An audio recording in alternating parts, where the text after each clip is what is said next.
তোমরা খেলো আইস স্পাইস, আমি করি চিকেন ফ্রাইড রাইস। বন্ধুরা, আজকে আমি বানাবো খুব টেস্টি চিকেন ফ্রাইড রাইস। দারুন! একটা পাত্রে 1 কাপ চাল নিয়ে আমি 30 মিনিট ভিজিয়ে রাখলাম।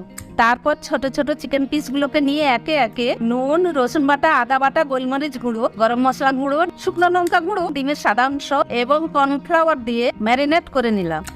তারপর কড়াই বসিয়ে চিকেনগুলোকে ডিপ ফ্রাই করে নিলাম। তারপর হাঁড়িতে জল দিয়ে পরিমাণ মতো নুন দিয়ে ভাতটা বানিয়ে ফেললাম। এরপর একটা ডিমের ভুর্জি বানিয়ে নিলাম।